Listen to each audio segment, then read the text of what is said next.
दिल्ली में अगले साल होने वाले विधानसभा चुनाव के लिए तारीखों का ऐलान भले ही अभी तक नहीं हुआ हो, लेकिन सियासी पारा बढ़ने लग गया है। दरअसल अरविंद केजरीवाल की आम आदमी पार्टी ने रविवार को 38 उम्मीदवारों की अपनी आखिरी सूची जारी कर दी।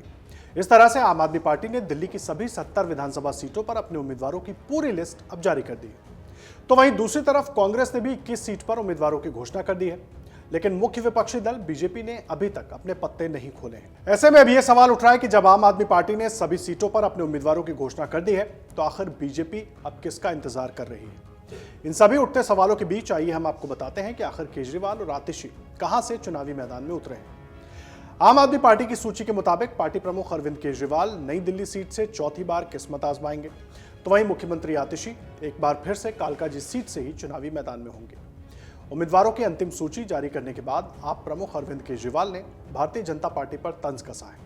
केजरीवाल ने एक्स पर एक पोस्ट में कहा, आज आम आदमी पार्टी ने सभी 70 सीटों पर अपने उम्मीदवार घोषित कर दिए हैं। पार्टी पूरे आत्मविश्वास और पूरी तैयारी के साथ चुनाव लड़ रही है। बीजेपी पर निशाना साधते हुए केजरीवाल ने अपने पोस्ट में आगे लिखा, बीजेपी गायब है, उनके पास न सीएम चेहरा है, न टीम है, न प्लानिंग है और न दिल्ली के लिए कोई विजन है। उनका केवल एक ही नारा है, केवल एक ही नीति है और केवल एक ही मिशन है, केजरीवाल हटाओ। उनसे पूछो 5 साल क्या किया, तो वो जवाब देते हैं। केजरीवाल को खूब गाली दी। हमारी पार्टी के पास दिल्ली वालों के विकास के लिए विजन है, प्लान है और उसे लागू करने के लिए पढ़े लिखे लोगों की एक अच्छी टीम है। पिछले 10 सालों में किए गए कामों की लंबी लिस्ट है। दिल्ली वाले काम करने वालों को वोट देंगे, ना कि गाली देने वालों को। आपको बता दें कि बीजेपी ने दिल्ली विधानसभा चुनाव के लिए अभी तक अपने उम्मीदवारों की घोषणा नहीं की है। पार्टी सूत्रों की माने तो दिसंबर के अंत तक बीजेपी की पहली लिस्ट जारी हो सकती है। हालांकि बीजेपी नई दिल्ली सीट पर केजरीवाल के खिलाफ पूर्व मुख्यमंत्री साहेब सिंह वर्मा के बेटे प्रवेश वर्मा को उतारने की योजना बना रही है। वहीं कांग्रेस ने पूर्व मुख्यमंत्री शीला दीक्षित के बेटे संदीप दीक्षित को नई दिल्ली सीट से उतारा है। साथ ही आपको बता दें कि बीजेपी 25 साल बाद दिल्ली में वापसी की उम्मीद कर रही है।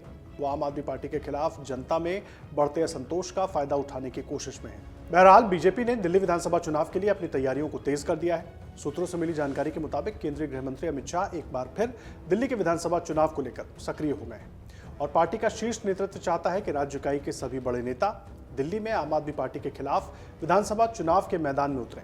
सूत्रों के मुताबिक 70 विधानसभाओं में से हर एक विधानसभा से 3 या 4 नामों के सुझाव आए हैं। हालांकि कुछ विधानसभाओं में प्रत्याशियों के नाम तय करना ज्यादा मुश्किल नहीं था, लेकिन अधिकांश ऐसी विधानसभा सीटें हैं जहां टिकट के लिए दावेदारी करने वालों की संख्या ज्यादा है। बीजेपी की दिल्ली इकाई ने चुनावों के लिए उम्मीदवारों के चयन और टिकट वितरण पर आंतरिक विचार विमर्श पूरा कर लिया। अपने प्रत्याशियों की लिस्ट जारी करने के लिए एक समिति का गठन किया है, जो जल्द ही अपनी रिपोर्ट सौंपेगी। हर विधानसभा क्षेत्र में किए गए सर्वे के आधार पर पार्टी इकाई प्रत्येक सीट से 3 संभावित नामों की सूची संसदीय बोर्ड को भेजेगी। संसदीय बोर्ड ही अंतिम उम्मीदवार का फैसला करेगा। पार्टी के अंदरूनी सूत्रों के अनुसार हाल ही में बीजेपी में शामिल हुए आम आदमी पार्टी के विधायकों को टिकट मिलने की संभावना है। कुछ पूर्व सांसद भी दौड़ में शामिल हैं। खबरों के अनुसार दिल्ली बीजेपी प्रदेश अध्यक्ष वीरेंद्र सचदेवा का नाम भी पहली लिस्ट में हो सकता है। इसके अलावा डीसीडब्ल्यू की पूर्व चीफ बरखा शुक्ला सिंह, इमप्रीत बख्शी, सतीश उपाध्याय, प्रवेश वर्मा, अनिल वाजपेयी, अरविंदर सिंह लवली, मनजिंदर सिंह सिरसा और रविंद्र लोहिया के नाम भी चर्चा में हैं। इस महीने के अंत तक बीजेपी अपनी पहली लिस्ट जारी कर सकती है, जिसमें करीब 50 प्रत्याशियों के नाम हो सकते हैं। ये माना जा रहा है कि दिल्ली में जनवरी के अंत तक लोकसभा के चुनाव हो सकते हैं। लोकसभा चुनाव में बीजेपी ने सभी 7 सीटों पर जीत दर्ज की थी और उसके बाद उसने दिल्ली से सटे राज्य हरियाणा में लगभग तय मानी जा रही हार को जीत में बदल दिया था। महाराष्ट्र में भी उसने जोरदार कामयाबी हासिल की है। इन 2 जीतों के बाद पार्टी का मनोबल बढ़ा हुआ है। ऐसे में सवाल इस बात का है कि आखिर दिल्ली चुनाव के लिए बीजेपी उम्मीदवारों की पहली सूची जारी करने में इतना वक्त क्यों लगा रही है। दिल्ली में असल मुकाबला आम आदमी पार्टी और बीजेपी के बीच ही है, इसलिए चुनाव अभियान में आम आदमी पार्टी के उम्मीदवारों का पहले सक्रिय होना निश्चित रूप से उन्हें बढ़त दिला सकता है। ऐसे में अब देखना ही है कि आखिर बीजेपी अपने उम्मीदवारों की घोषणा कब करती है। अगर आप ये वीडियो YouTube पर देख रहे हैं तो हमारे चैनल को सब्सक्राइब कर बेल आइकन दबाएं और Facebook पर देख रहे हैं तो हमारे पेज को लाइक करें। 8 मिलियन प्लस सब्सक्राइबर, आपके इस भरोसे के लिए बहुत धन्यवाद।